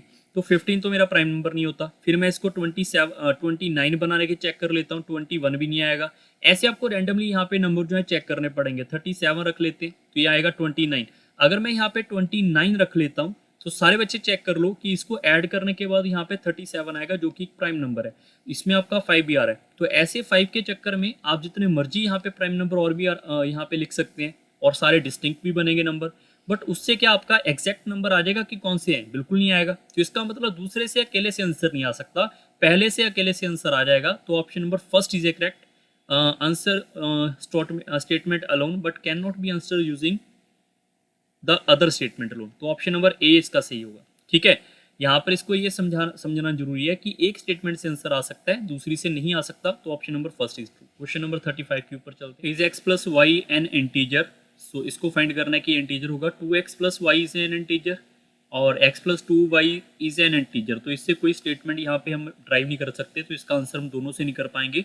तो D is a right answer. Question number 36 के ऊपर चलते हैं। A person buy 3 article P के R for 50, the price of the article Q is 16, which is the least. Okay, so अगर मैं यहाँ पर बात करूँ P plus Q plus R, इन तीनों का जो प्राइस है वो 50 है। अगर हमारे पास क्यू का प्राइस हम 16 रखेंगे, इसका प्राइस अगर 16 रख देंगे यहाँ से, तो P प्लस आर की वैल्यू क्या होगी हमारे पास 34, 16 माइनस हो जाएगा। तो उसने पूछा हुआ है P की वैल्यू बताओ यहाँ पर कितनी होगी। क्लियर, तो लिखा हुआ है cost of the P is not more than R, ज़्यादा नहीं होगी आर से। नॉट मोर देन का आर का मतलब होगा आर से ज़्यादा नहीं होगी, तो आर के क्या हो सकती है यहाँ पर, बराबर हो सकती है, या फिर क्या हो सकती है, आर से छोटी हो सकती है, मतलब आर उससे क्या होगा, ग्रेटर होगा। दूसरा है the cost of R is not more than P than that of P, मतलब R जो हमारे पास है यहाँ पे ज़्यादा नहीं होगा इससे। तो ये भी सिमिलर स्टेटमेंट है, R हमारे पास इक्वल हो सकता है, या फिर क्या हो सकता है हमारे पास यहाँ पे P ग्रेटर देन R हो सकता है। ठीक है, तो दो स्टेटमेंट हमारे पास यहाँ पे बन के आ रही हैं। अगर आप सारे स्टूडेंट्स की पहली स्टेटमेंट को फॉलो करोगे, पहले ऑप्शन को फॉलो करोगे, अगर मैं बोल देता हूँ R is greater then P, तो अगर मैं R को ग्रेटर देन P करूंगा तो यहाँ पे आप कितनी स्टेटमेंट के अकॉर्डिंग इन दोनों का सम 34 लेकर आ सकते हैं। आप इसको ऐसे भी तो बोल सकते हैं ना, 33 एंड 1, 32 एंड 2, तो ऐसे काफ़ी स्टेटमेंट बनेंगी। ऐसे ही आपके पास यहाँ पे काफ़ी बनेंगी, तो इन दोनों से आंसर नहीं हो पाएगा। बट अगर मैं इन दोनों को इक्वेट कर दूँ, इन दोनों को इक्वेट करेंगे तो हमारे पास क्या हो सकता है, 17 एंड 17 हो सकता है। अगर मैं दोनों को यूज़ कर दूँ, अगर मैं दोनों स्टेटमेंट को यूज़ करूँगा तो इक्वल हो जाएगा 17 and 17। That's why option number आपका क्या होगा, सी से आंसर आ पाएगा। क्वेश्चन नंबर 37 के ऊपर चलते हैं। Has P scored more than Q, तो P का स्कोर जो है क्या वो यहाँ पे क्यू से ज़्यादा है, हमें ये चेक करना है। इसके लिए भी आप इसको बेसिक से सॉल्व कर सकते हैं। तो sum of the marks obtained by P Q, P plus Q, वो इक्वल है sum marks obtained by the R and S। Okay, so हमें चेक किससे करना है, P और क्यू का चेक करना है। इससे तो P और क्यू का कोई रिलेशन नहीं होगा, इसका तो इससे साथ रिलेशन है, P और क्यू का कोई रिलेशन नहीं है, तो पहले से आंसर नहीं आ सकता अकेले से। दूसरा, the sum of marks scored by P and S, जो P और S का जो सम है वो हमारे पास क्या है, is more than the sum obtained by the R and Q। तो इनका जो सम होगा वो Q एंड R से क्या होगा, यहाँ पे ज़्यादा होगा। ठीक है, तो सारे बच्चे यहाँ पे सिर्फ इतना सोच के देखो कि इन दोनों का सम जो हमारे पास है P एंड S का, वो हमारे पास यहाँ पर Q एंड R से ज़्यादा होगा। तो उसने बोला क्या हुआ, हमारे पास P का स्कोर क्या इससे ज़्यादा होगा Q से। कई बार क्या होता है स्टूडेंट, ये बात ध्यान रखें, आप में से कुछ बच्चे ये सोचेंगे कि S और P को अगर मैं एक साइड लेकर आऊँगा तो इसका अगर इससे रिलेशन जो है वो ज़्यादा हो रहा है तो हो सकता है कि एस और आर आप में से कुछ बच्चे सोच ले कट कर देते हैं और पी एंड क्यू को हम यहाँ पे सोच लेंगे कि वो ग्रेटर होगा, क्योंकि यहाँ पर ही अगर ये इक्वल है तो हम इसके अकॉर्डिंग इस रिलेशन को कट कर देंगे। तो ये स्टेटमेंट आपकी बिल्कुल गलत होगी। हो सकता है आप में से कुछ बच्चे ऐसे यहाँ पे सोचे, इसलिए मैंने ये बताया। अदरवाइज आप इसको ये भी सोच सकते हैं कि P plus Q equal to R S, दूसरा P plus S greater than Q plus R. ठीक है, तो यहां से आप एक स्टेटमेंट को सिंप्लीफाई कर सकते हैं। यहां से आप एस की वैल्यू को फाइंड कर लो। अगर आप एस की वैल्यू फाइंड करेंगे तो आर हमारा उधर चला जाएगा, तो हम बोल सकते हैं P plus Q plus plus नहीं माइनस आर। मैंने यहाँ पे माइनस सॉरी आर आएगा, मैंने यहाँ पे एस की वैल्यू उठा के यहाँ पे रखी है। तो आप यहाँ पे चेक करोगे हमारे पास 2 बार पी है और यहाँ पर 1 बार क्या हुआ है, और आर हम माइनस करने के बाद भी इससे ग्रेटर हो रहा है, बस इससे भी कोई रिलेशन नहीं बन पाएगा। तो इसका आंसर हम दोनों से नहीं कर पाएंगे, तो D is A correct answer. Clear? आप इसको क्या कर सकते हो, एक बार वैल्यू इमेजिन करके देखो, उससे भी आंसर नहीं आएगा। क्वेश्चन नंबर 38 के ऊपर चलते हैं। 38 नंबर क्वेश्चन भी काफी अच्छा क्वेश्चन है, वीडियो पॉज करके आप ट्राई कर सकते हैं। सबसे पहले age of P and Q is less than 100 but more than by 10। तो ये 2 डिजिट का नंबर होगा, या तो 11 होगा या 99 होगा या फिर उसके कोई बीच वाला नंबर होगा। उसके अलावा उन्होंने ये लिखा हुआ है कि अगर इंटरचेंज कर दे हम पी वाले को, उनके डिजिट को, तो क्यू की वैल्यू आ जाएगी। ठीक है, मतलब अगर पी की वैल्यू मेरे पास यहाँ पे 23 होगी तो क्यू की वैल्यू 32 निकल के यहाँ पे आ जाएगी। ठीक है, इसके अलावा ये लिखा हुआ है कि बताओ इन दोनों का डिफरेंस कितना होगा पी एंड क्यू का। तो P is greater than by Q, और दूसरा है the sum of their age is 11/6 time of their difference. अगर मैं सिर्फ पहली स्टेटमेंट से वैसे चला जाता हूँ, हमें ये पता है कि पी एंड क्यू की जो उम्र होगी वो 11 और 99 के बीच में होगी। तो उसने लिखा है P is greater than by Q, ये जरूरी थोड़ी है।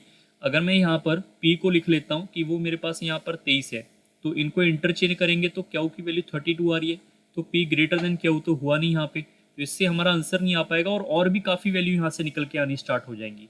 तो दूसरा अगर मैं स्टेटमेंट चेक करूंगा, the sum of their age is 11/6 time of their difference. मतलब अगर मैं यहाँ पर पी का उनका दोनों का सम ले लेता हूँ, मतलब पी प्लस क्यू का सम कितना होगा। वैसे अगर आपको मैंने इस सेशन को अगर आपने पूरे एंड तक देखा होगा तो उसमें मैंने एक स्टेटमेंट समझाया था 2 डिजिट नंबर के लिए कि पी को आप लिख सकते हैं यहाँ पे 10x प्लस वाई, और क्यू को लिख सकते हैं हम यहाँ पे 10y प्लस एक्स, उनको इंटरचेंज करने का मतलब। ठीक है, इन दोनों को ऐड करेंगे तो 11 कॉमन आएगा, that is equal to X plus Y, और इन दोनों का अगर आप डिफरेंस लोगे वो आएगा मेरे पास यहाँ पे 9 ऑफ एक्स माइनस वाई, इन दोनों को माइनस करने के बाद। ठीक है, अब उसने ये लिखा हुआ है कि जो इनका रेशो होगा वो रेशो क्या होगा, वो हमारे पास 11:6 होगा, by which by this value. Understand?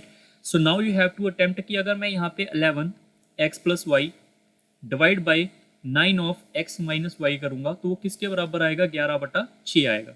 11 से 11 कट जाएगा, ये हमारे पास 3 बार, ये हमारे पास 2 बार, क्रॉस मल्टीप्लाई करेंगे, that is equal to 2x plus 2y which is equal to 3x minus 3y।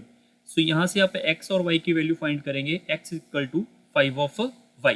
So we can say x by y की रेशो कितनी आ जाएगी यहाँ पे 5/1। तो यहाँ पर अगर x की वैल्यू 5 है तो y की वैल्यू कितनी आएगी, यहाँ पे 1 आएगी। तो मेरे पास p का नंबर क्या आएगा, p का नंबर आएगा 51 और q का नंबर आएगा, इनको रिवर्स करने के बाद 15।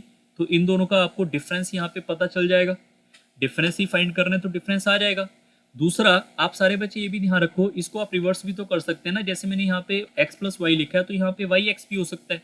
तो मतलब कहने का ये हुआ कि हमारे पास p जो है वो 15 हो सकता है, क्यू हमारे पास 51 भी हो सकता है, तो तब भी इनका जो डिफरेंस है तब भी तो सेम ही रहेगा। तो डिफरेंस आपका पूछा गया तो डिफरेंस सेम, आपका सिर्फ सेकंड स्टेटमेंट से आंसर आ जाएगा, उसके लिए आपको पहले की जरूरत नहीं पड़ेगी। इसका मतलब answer can be used by only one of the statement. तो A option is right. Clear? A option is right. अगर आपके पास ये होता कि ये बताओ डेफिनेट वैल्यू ऑफ पी क्या होगी, तो हमें पहली स्टेटमेंट की जरूरत पड़ती कि P is greater than by Q, तो पी डेफिनेटली 51।